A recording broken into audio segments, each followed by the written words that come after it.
Most people never reach the point of fluency in another language, but it's actually not as difficult as you might think. Hi, I'm Nick.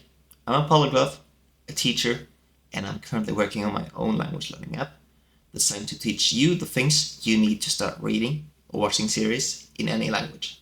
This is part 3 of the 3-part series on how to go from knowing nothing to being fluent. You don't need perfect grammar, although it's impressive if you have that.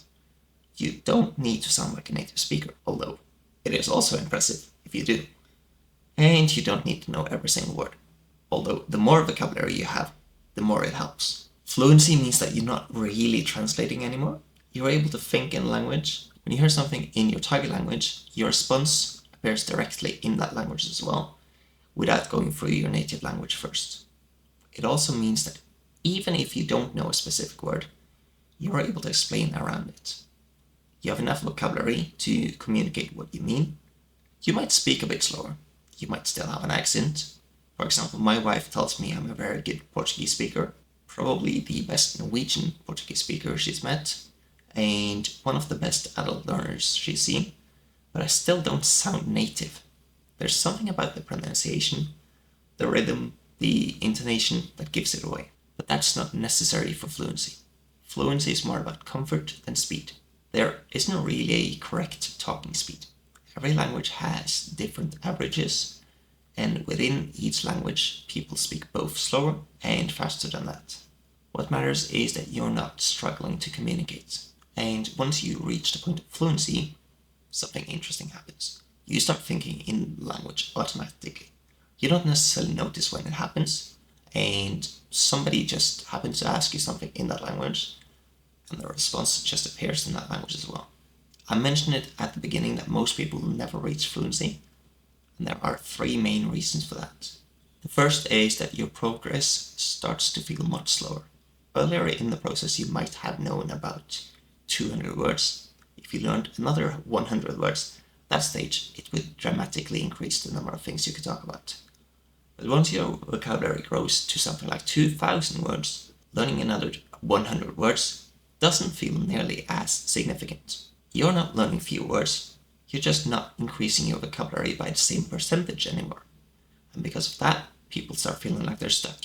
When that happens, there's a tendency to go back to what seemed to work earlier, which is why some people think they should return to flashcards, for instance. But what you actually need at this stage is repetition.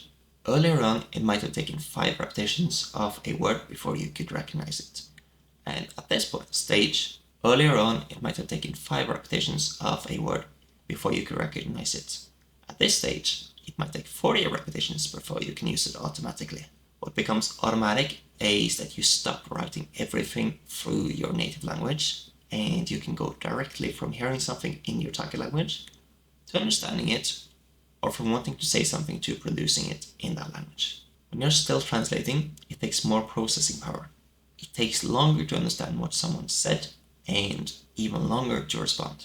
You're also more likely to miss words because your brain is still busy processing other things. Once that extra step disappears, conversations become much easier to follow.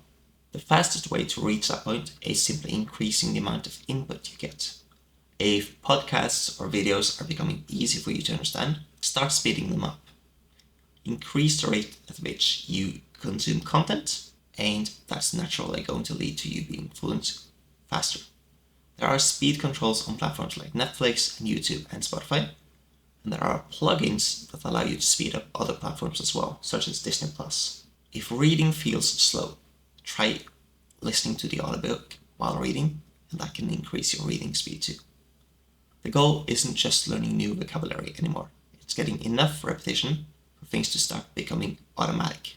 The second reason people don't reach fluency is that they misunderstand what fluency actually means. Some people think fluency means sounding like a native speaker.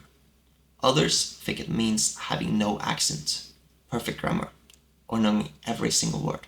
Out of those ideas, the closest one is probably having little hesitation. Fluency means communication comes naturally.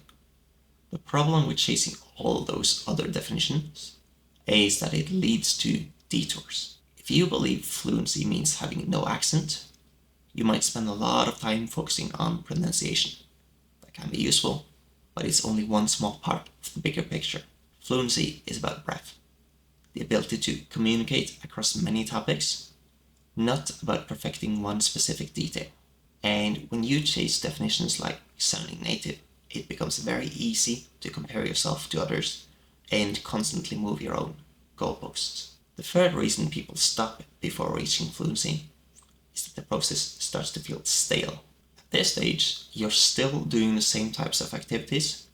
That means watching content, reading books, and interacting with people in the language. It doesn't necessarily have to be the same show or the same book as you used to do, but the activity itself stays the same. And there really isn't a secret trick that suddenly makes you fluent. There's no specific grammar rule you can study that will suddenly unlock everything. It simply takes time and a lot of interaction with language. My main rule is that I never want language learning to take away from the rest of my life. I don't think that's necessary. Instead of restructuring your entire day around studying, I want you to incorporate the language into the things that you're already doing. That might mean watching things in your target language for entertainment. It might mean asking your wife for the 17th time if you can turn subtitles on in French, because that's the language that you're currently working on, even though she has no interest in learning it. Or it might mean reading more content. Reading works especially well because you can do it on the bus, on the train, or during small moments throughout the day. The goal is to find moments that don't take away from the rest of your life and use those moments to interact with language as much as possible. And while you're doing that, you try to do it efficiently, consuming content at a speed that helps you get the most out of your time. The most important thing to remember if you want to reach fluency is that it takes time. It isn't complicated, but there's no simple trick that suddenly gets you there. It either takes a lot of discipline, which is a problem for a lot of people, and honestly, for me as well, or it takes integrating the language into your life so that it becomes a habit. That means doing things you actually enjoy while using the language. If you don't enjoy the process and you're not some sort of discipline freak, you're probably not going to reach that point. But if you make it part of your daily life and you make it something you genuinely enjoy doing, then fluency is absolutely achievable. And if you followed the steps in the series, building your base, moving into content, and integrating the language into your life. And if you followed the steps in the series, building your base, moving into content, and integrating the language into your life, then fluency isn't mysterious anymore. It's simply the natural result of continuing what you're already doing. It is simply the natural result of continuing what you're already doing.